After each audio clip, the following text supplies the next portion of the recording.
Assalamualaikum warahmatullahi wabarakatuh. Saya Laila Cantika dari kelas 1B dengan NPM 22106310500018. Maksud dan tujuan saya membuat video presentasi kali ini adalah untuk memenuhi tugas pada mata kuliah Logika, Matematika, dan Himpunan pada minggu ini. Baik, yang pertama ini ada relasi. Nah, relasi ini dapat dikatakan atau mempunyai nama lain yaitu hubungan, dan dapat didefinisikan sebagai hubungan antara elemen himpunan dengan elemen himpunan lain yang dinyatakan dengan struktur, atau dapat dikatakan dengan relasi dari himpunan A ke himpunan B adalah pemasangan anggota himpunan A ke anggota himpunan B. Nah, pada relasi ini menyatakan relasi ini dibagi menjadi 3 cara.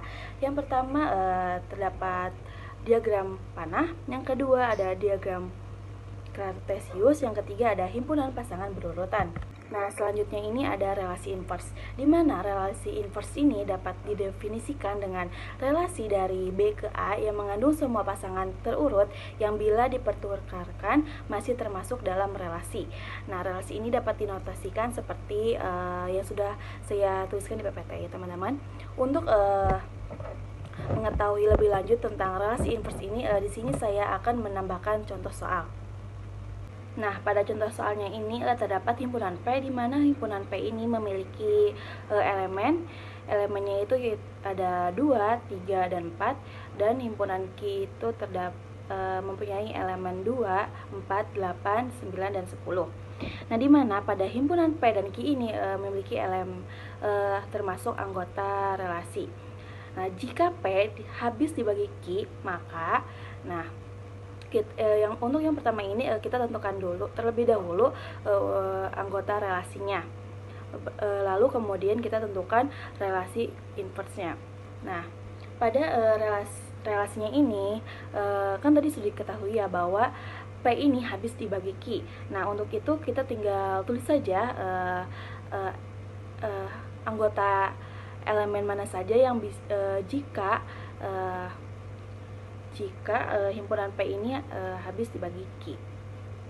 Nah, yang pertama itu terdapat 2 dan 2, ada 2,4, ada 2,8, ada 3,9, ada 3,15, ada 4,4, dan 4,8. Nah, ini kan sudah diketahui ya relasinya itu berapa saja. Nah, untuk selanjutnya ini kita tentukan relasi inversenya.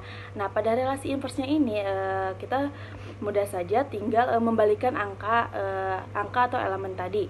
Dimana kan tadi yang pertama itu kita menuliskan elemen P-nya dulu, baru elemen Q-nya. Nah, pada relasi inversenya ini kita menuliskan elemen Q-nya dulu, lalu kemudian kita menuliskan elemen P-nya. Nah, yang berarti kita tinggal berikan saja relasi inversenya itu untuk 2,2 ini jika diberikan akan sama saja. Nah, terus untuk selanjutnya ini ada 4,2, ada 8,2, ada 9,3, ada 15,3, ada 4,4, dan 8,4. Selanjutnya ini ada kombinasi relasi, di mana kombinasi relasi ini dibagi menjadi 4. Yang pertama ada irisan, yang kedua gabungan, yang ketiga ini selisih, dan yang keempat ini ada beda setangkup. Nah, mungkin pada kombinasi relasi ini kita sering mendengarnya ya, karena irisan, gabungan, selisih, dan beda setangkup ini pernah saya bahas pada materi himpunan sebelumnya. Nah, untuk mengetahui lebih lanjut pada kombinasi relasi ini, kita langsung saja menambahkan contoh soal. Nah, pada contoh soalnya ini terdapat himpunan A, di mana himpunan A ini memiliki elemen A, B, dan C, dan himpunan B ini memiliki elemen A, B, C, dan D. Nah, selanjutnya ini kita tentukan dulu untuk R1-nya ini ada A, ada B, dan C, C. Nah, untuk R2-nya ini terdapat ada A, B, C, dan A, D. Nah, untuk itu kita langsung saja cari selisihnya berapa, gabungannya berapa, irisannya berapa, dan beda setangkupnya itu berapa. Nah, untuk yang pertama ini kita cari terlebih dahulu irisannya. Kan irisan itu merupakan hasilnya itu elemen yang sama dari R1 dan R2. Jadi kan tadi sudah diketahui ya bahwa di R1 dan di R2 ini yang memiliki elemennya sama itu ada A, A. Jadi untuk irisannya itu hasilnya itu adalah A, A. Nah, untuk selanjutnya ini ada gabungan. Nah, di gabungan ini jadi kita tinggal menggabungkan dari himpunan R1 dan himpunan R2 itu menjadikan ada A, B, C, A, B, A, C, dan A, D. Nah, yang ketiga ini ada selisih, di mana selisih ini merupakan elemen dari A tetapi bukan elemen dari B. Nah, pernyataan ini itu masuknya ke dalam selisih yang R1 dikurangi R2. Nah, untuk R2 dikurangi R1 ini pernyataannya itu tinggal balikan saja dari R1 yang dikurangi R2. Nah, untuk itu kan tadi sudah diketahui bahwa R1 dikurangi R2 ini merupakan elemen dari A tapi bukan elemen dari B. Maka yang termasuk elemen dari A itu yang berarti hanya B, B dan C, karena A itu terdapat pada elemen R2. Nah, untuk R2 dikurangi R1 ini sesuai dengan pernyataan tadi, kalau R2 dikurangi R1 ini merupakan elemen dari B tetapi bukan elemen dari A. Nah, oleh karena itu, jadi hasilnya itu adalah A, B, A, C, dan A, D. Kenapa A, A ini tidak termasuk ke dalam elemen R2 kurangi R1? Karena A, A ini terdapat di dalam elemen R1. Nah, yang terakhir ini ada beda setangkup. Nah, sesuai dengan pernyataannya, beda setangkup ini kan mempunyai pernyataan suatu himpunan yang elemennya ada pada himpunan A atau B tetapi tidak pada keduanya. Nah, kan pada R1 dan R2 ini terdapat himpunan yang sama atau elemen yang sama, yaitu A, A, yang menjadikan A, ini tidak masuk ke dalam beda setangkup. Yang artinya pada beda setangkup ini hasilnya itu ada B, B, C, A, B, A, C, dan A, D. Untuk slide selanjutnya ini terdapat sifat-sifat relasi, di mana sifat-sifat relasi ini dibagi menjadi 4. Yang pertama ada reflektif, yang kedua ada simetris atau setangkap, yang ketiga ada antisimetri atau tolak setangkap, yang keempat ada transitif atau menghantar. Nah, untuk reflektif ini dapat dicirikan dengan jika elemen A, anggota relasi untuk setiap elemen A anggota himpunan A. Nah, yang kedua ini ada simetris atau beda setangkup. Dapat dicirikan dengan jika elemen A, anggota relasi, maka B, A itu juga merupakan bagian dari relasi. Untuk semua elemen A, B itu tuh merupakan bagian dari himpunan A. Nah, yang ketiga ini ada antisimetri atau tolak setangkap, di mana pada antisimetri ini dapat dicirikan dengan jika elemen A, B itu anggota relasi dan B, A itu anggota relasi juga, maka A itu sama dengan B untuk semua elemen A, B anggota himpunan A. Nah, yang terakhir ini ada transitif atau menghantar, di mana dapat dicirikan dengan jika elemen A, B anggota itu termasuk anggota relasi dan B, C termasuk anggota relasi juga, maka elemen A, C ini termasuk anggota relasi juga untuk semua elemen A, B, C anggota himpunan A. Nah, untuk selanjutnya ini ada relasi ekivalen, di mana relasi ekivalen ini dapat didefinisikan dengan relasi R pada himpunan A disebut relasi ekivalen jika memenuhi 3 sifat, yaitu memenuhi sifat reflektif, simetris, dan transitif. Nah, untuk lebih jelasnya, di sini saya akan menambahkan contoh soal. Nah, di mana diketahui himpunan A itu terdapat elemen 1, 2, dan 3. Terus relasinya itu kita tinggal kalikan saja pada himpunan A dikalikan dengan himpunan A yang menjadikan elemen 1, 2, 3 dikalikan juga dengan 1, 2, dan 3. Yang menjadikan hasilnya itu relasinya itu terdapat 1,1, 1,2, 1,3, 2,1, 2,2, 2,3, 3,1, 3,2, dan 3,3.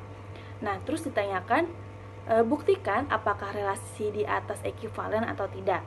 Nah, untuk menjawabnya ini, jadi relasi akan tadi sudah dijelaskan, relasi akan dinyatakan ekivalen jika memenuhi 3 syarat. Nah, jadi kita yang pertama tentukan dulu nih pada reflektif. Apakah relasi ini reflektif? Nah, untuk itu pada reflektif ini kan tadi sudah dijelaskan kalau reflektif itu jika elemen A, A anggota relasi untuk setiap A anggota himpunan dari A.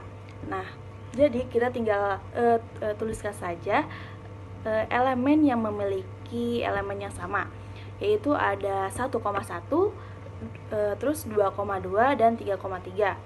Untuk selanjutnya ini ada simetris, di mana simetris ini kan tadi sudah diketahui bahwa simetris itu merupakan elemen A, A anggota relasi, maka B, A juga merupakan anggota relasi untuk semua A, B itu anggota himpunan A. Nah, jadi pada simetris ini kita tinggal tuliskan saja elemen mana saja nih yang mempunyai bilangan yang sama tapi dibalikan, yaitu terdapat ada 1,2, 2,1, 1,3, 3,1, 2,3, 3, dan 3,2. Untuk membuktikan yang terakhir ini ada sifat transitif, di mana sesuai dengan yang sudah saya jelaskan sebelumnya pada ciri transitif. Jadi kita tinggal masukkan saja elemen mana saja yang termasuk dalam sifat transitif, yaitu terdapat ada 1,1, 1,2 sama dengan 1,2, 1,3, 3,3, dan hasil akhirnya itu 1,3. Nah, karena pada soal ini memiliki 3 sifat tersebut, maka dapat disimpulkan relasi di atas ini dapat dikatakan ekivalen atau bersifat ekivalen. Nah, untuk selanjutnya ini ada fungsi, di mana fungsi ini dapat didefinisikan dengan fungsi dari himpunan A ke himpunan B adalah relasi yang menghubungkan setiap anggota himpunan A dengan tepat satu anggota himpunan B, dengan syarat suatu relasi dinyatakan fungsi jika setiap anggota A mempunyai pasangan di B dan setiap anggota A dipasangkan dengan tepat satu pada anggota B. Nah, untuk selanjutnya ini ada sifat-sifat fungsi, di mana sifat-sifat fungsi ini dibagi menjadi 3. Yang pertama ada fungsi subjektif, yang kedua ada fungsi injektif, yang ketiga ada fungsi bijektif. Yang pertama ini ada fungsi injektif atau 1,1. Kenapa fungsi ini dikatakan dengan fungsi injektif? Karena pada fungsi ini tidak ada elemen pada domain yang memiliki peta yang sama, atau dapat diartikan dengan B ini hanya mempunyai satu kawan saja di A. Yang artinya pada fungsi injektif ini pada domain itu harus memiliki satu saja kawan di A, tidak boleh memiliki 2 kawan di A. Nah, jika di A-nya ini terdapat 2 kawan, maka fungsi itu tidak bisa dikatakan dengan injektif. Nah, selanjutnya ini ada fungsi subjektif. Nah, kenapa sih fungsi ini dikatakan dengan fungsi subjektif? Karena setiap elemen himpunan kodomain itu merupakan peta atau bayangan dari satu atau lebih elemen himpunan kodomain. Nah, jadi pada himpunan subjektif ini dapat diartikan dengan boleh memiliki kodomainnya itu lebih dari 1. Dan pada fungsi subjektif ini juga tidak boleh ada kodomain yang kosong. Nah, untuk yang terakhir ini ada fungsi bijektif nih teman-teman. Dimana fungsi bijektif ini dapat dikatakan atau mempunyai nama lain yaitu korespondensi satu-satu. Nah, fungsi dapat dikatakan bijektif apabila memiliki sifat injektif sekaligus subjektif. Mungkin itu saja yang dapat saya sampaikan. Mohon maaf bila ada kesalahan ataupun kekurangan pada saat menjelaskan materi. Terima kasih. Wassalamualaikum warahmatullahi wabarakatuh.